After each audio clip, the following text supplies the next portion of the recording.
राहुल खुशी से फूले नहीं समा रहा था क्योंकि 16 जुलाई को उसको दूल्हा जो बनना था। शादी की खुशी में घर में खूब रौनक थी और मेहमानों का आना जाना शुरू हो चुका था। और इन्हीं मेहमानों में दोस्तों एक राखी थी जो राहुल की बुआ की बहू थी। वो भी आ चुकी थी और राखी इस घर में पहली बार नहीं आ रही थी, इससे पहले भी कई बार आ चुकी थी। लेकिन इस बार उसके साथ जो होने वाला था उसकी तो उसने कल्पना भी नहीं की होगी। और यह सब जो हुआ उसमें साथ दिया राहुल की बहन लक्ष्मी ने। लक्ष्मी और राखी दोनों हम उम्र थी और दोनों की अच्छी दोस्ती भी थी। दोनों एक दूसरे से अपने पर्सनल बातें भी शेयर करते थे। लेकिन जो लक्ष्मी थी राहुल की बहन, आज एक ऐसा कांड कर बैठी जिससे उसकी और उसके भाई की पूरे गांव में थू थू होने लगी और दोनों को अपने करनी का फल भी मिला। दोस्तों, क्या हुआ था राखी के साथ? राखी को एक सप्ताह पहले उसका पति उस घर में छोड़ के आया था जहां शादी होनी थी और वह चाहता था कि शादी की तैयारियों में वो भी हिस्सा ले। मैं आपको बताऊंगा क्या हुआ था राखी के साथ सिलसिलावार तरीके से। दोस्तों, इससे पहले हमने इन सारे किरदारों के नाम बदल दिए हैं प्राइवेसी के चलते, क्योंकि कहानी सुनाने का मकसद सिर्फ आप लोग को जागरूक करना है, न कि किसी की दिल को ठेस पहुंचाना है या किसी के ज़िंदगी के पन्ने उजागर करना है। दोस्तों, शुरू करूं इससे पहले आपसे अनुरोध है कि प्लीज़ इस चैनल को आप सब्सक्राइब कर लीजिए और इसे लाइक कीजिए। साथ ही साथ बेल आइकन भी दबा दीजिए। वीडियो पूरा देखिए और कमेंट बॉक्स में कमेंट भी कीजिए और मुझे आपके सपोर्ट की बहुत बहुत ज़रूरत है। तो चलिए शुरू करते हैं दोस्तों ये सच्ची घटना। मध्य प्रदेश का शहर है दोस्तों इंदौर, जिसे मिनी मुंबई भी कहा जाता है। और इंदौर शहर के ग्रामीण क्षेत्र में जो थाना पड़ता है उसके अंतर्गत एक छोटा सा गांव आता है। 16 जुलाई को वहाँ जुगल कुमार के बेटे राहुल की शादी थी। जब राहुल की शादी थी तो मेहमानों से पूरा घर भर चुका था और इन्हीं में मैं आपको बता चुका हूँ एक राखी नाम की महिला थी जो उसकी बुआ की बहू थी और उसको जो राहुल था वो भाभी भाभी करके बुलाता था। और उसकी राहुल की छोटी बहन लक्ष्मी तो और राखी दोनों बहुत क्लोज दोस्त भी थे।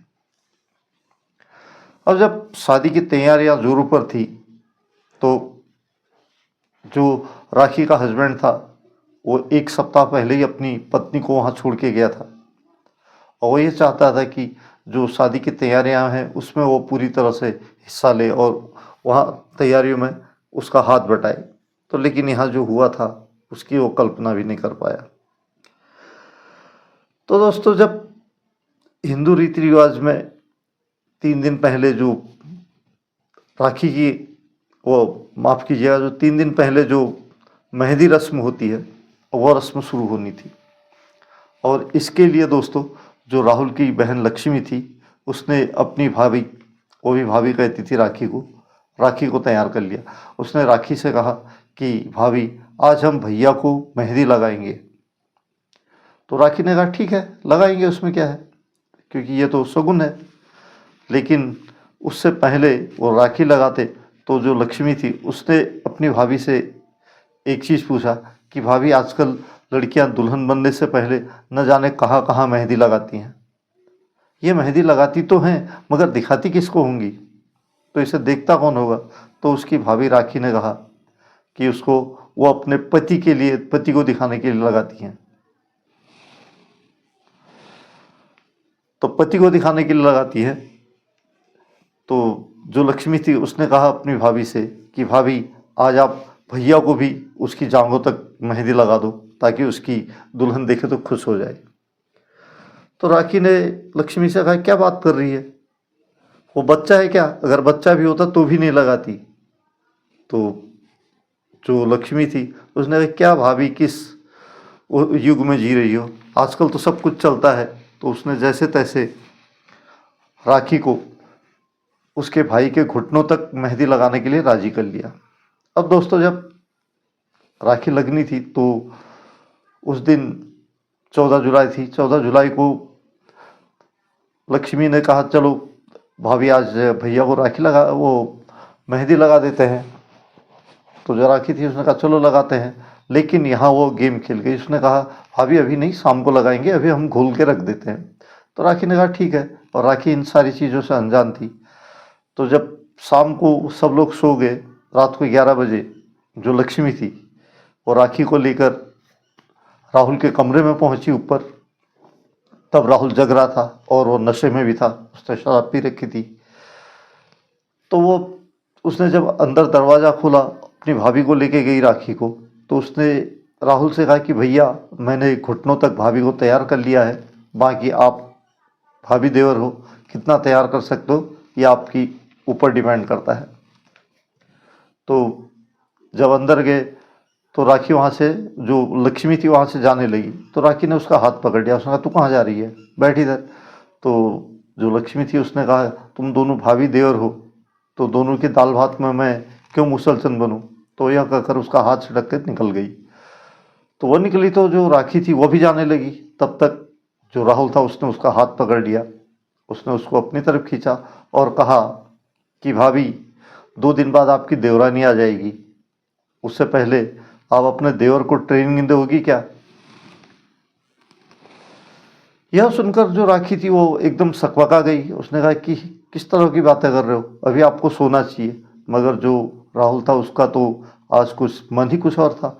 उसने तुरंत ही राखी का हाथ पकड़ा और उसको एक झटके में अपने बिस्तर पर गिरा दिया।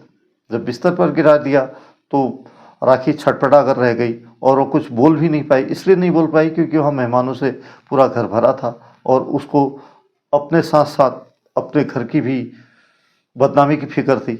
इसलिए उस दिन जो राहुल था, राहुल ने राखी के साथ दोस्तों हम बिस्तर हुआ, उसने बलात्कार किया और वो पूरी रात भर में 3 बार उसके साथ बलात्कार कर चुका था। और सुबह होके जो राखी थी वो मायूस टाइप की थी, लेकिन वो अपने दिल को महसूस कर रह गई, किसी से बात नहीं बता पाई। उसने ये बात अपनी दोस्त जो लक्ष्मी थी, राहुल की बहन, उसको जरूर बताया। उसने कहा तेरा भाई ने आज ये मेरे साथ क्या क्या किया, क्या कर दिया है, उसको शर्म भी नहीं आती है। तो जो लक्ष्मी थी उसने कहा भाभी आप भी किस उसमें लगो, इतनी छोटी सी बात पर इतना हंगामा करने की ज़रूरत क्या है, ये तो भाभी और देवर के बीच में चलता रहता है। तो दोस्तों फिर 16 तारीख हुई तो उस दिन बारात दूसरे गांव में गई, वहाँ से दुल्हन को लेके आई। तो दुल्हन को लेके आई तो सभी लोग, सभी जो मेहमान थे शादी निपटा कर अपने गांव जाने के लिए, अपने अपने घरों के लिए जा रहे थे। उसमें जो राखी थी उसका पति भी उस शादी में आया था और वो भी जा रहा था और वो चाहता था कि राखी वहाँ और 1 हफ्ता तक रुके ताकि वो पूरा निपटा के काम आए। मगर आज राखी ने जिद कर ली कि वो अपने पति के साथ ही जाएगी। और जब पति उसको लेके गया तो घर जाके उससे लड़ाई झगड़ा करने लग गया। तो उसने अपने पति को ये सारी बातें बता दी कि उसके साथ राहुल ने क्या क्या किया था। यह सुनते ही जो उसका पति था उसके पैरों तले जमीन खिसक गई और वो अपनी पत्नी को लेके सीधे ग्रामीण थाने में पहुंचा दोस्तों। और उसने वहां ग्रामीण थाने में राहुल के खिलाफ बलात्कार का केस दर्ज किया और साथ ही साथ उसका साथ देने के लिए उसकी बहन के ऊपर भी केस दर्ज किया। और ग्रामीण थाना क्षेत्र में थाना इंचार्ज थे अशोक सिंह चौहान। उन्होंने उनकी पूरी बात सुनी और एफआईआर दर्ज की। एफआईआर दर्ज करने के बाद दोस्तों 18 जुलाई की सुबह 8 बजे तो टीआई साहब अपनी पूरी टीम के साथ ही महिला पुलिस को भी लेकर जुगल कुमार के घर पहुंची। और वहाँ सुबह जब 8 बजे पहुंची तो सारा गांव वाले, छोटा सा गांव था, वो अपने खेतों में जाने के लिए किसान थे, निकल रहे थे। उन्होंने पुलिस को आते देख के सब के पैर वहीं के वहीं जम गए। तो अक्सर गाँव में दोस्तों पुलिस तभी पहुंचती है जब या तो लड़ाई झगड़ा हुआ हो या चोरी चकारी हुई हो, और इस गांव में कुछ हुआ नहीं था ऐसा, और गांव बहुत बड़ा भी नहीं था। तो लोग अब कानाफूसी करने लगे कि क्या पुलिस क्यों आई, कल तक तो यहाँ इतनी धूमधाम से शादी हुई थी। मगर जब पुलिस उतरी, पुलिसकर्मी अंदर गए तो वहाँ से वो जो राहुल था उसका गिरेबान पकड़ के उसको घसीटते हुए बाहर लाए, और साथ ही जो लेडीज पुलिस थी वो उसकी बहन लक्ष्मी को घसीटते हुए लाए और जीप में डाला और वहाँ से थाने पहुँच गए। जब थाने लेके गए तो अब गांव वालों के पेट में दोस्तों दर्द होने लगा कि आखिर माजरा क्या है। अब ये बात जब तक उनको पता न चले तब तक उनका दर्द ख़त्म नहीं होगा। तो इसका भी उन लोगों ने जुगाड़ कर लिया, और क्योंकि गांव का एक आदमी था जिसका रिश्तेदार उसी थाने में तैनात था, तो उसने उसको फ़ोन लगाया कि बात क्या है। तो उसने बताया कि आपके गांव में जो शादी हुई थी जुगल कुमार के बेटे राहुल की, उसके ऊपर बलात्कार का केस किया है, और उसी की भाभी ने, तो उसका साथ दिया उसकी बहन लक्ष्मी ने। तो पुलिस इसलिए उन दोनों को अरेस्ट करके यहाँ लाई। जब अरेस्ट करके वहाँ ली तो जो जो अशोक सिंह चौहान थे थाना इंचार्ज, उन्होंने इसकी सूचना अपने तत्कालीन एसपी मुकेश कुमार जैन को भी दे दी। मुकेश कुमार जैन भी अब थाना पहुँचे, तो वहाँ जाकर जब इनसे सख्ती से पूछताछ हुई तो दोनों भाई बहन ने अपना जुर्म स्वीकार कर लिया, और साथ ही साथ जो राखी थी उसका मेडिकल टेस्ट कराया तो वहाँ भी बलात्कार की पुष्टि हो गई। तो दोस्तों फिर जब बलात्कार की पुष्टि हो गई तो उन पर जो राहुल था उस पर धारा 376 के तहत केस दर्ज किया, और साथ ही साथ उसकी बहन के ऊपर उसका साथ देने के लिए केस दर्ज किया, और डायरी कोर्ट में पेश की। कोर्ट ने पूरा इस केस का संज्ञान लिया और दोनों को जेल भेज दिया। दोस्तों अब ये दोनों भाई बहन फिलहाल जेल में हैं, और जब इस बात की भनक गांव में लगी तो गांव वालों पूरे दोनों भाई बहनों की ज़िंदगी पर थू थू कर रहे थे। दोस्तों ये सी आज की सच्ची घटना और पुलिस सूत्रों पर आधारित है। आपको कैसी लगी आप कमेंट्स जरूर कीजिए। मिलता हूँ ऐसी सत्य घटना के साथ, तब तक आप लोग सेफ रहिए, सुरक्षित रहिए। जय हिंद, वंदे मातरम।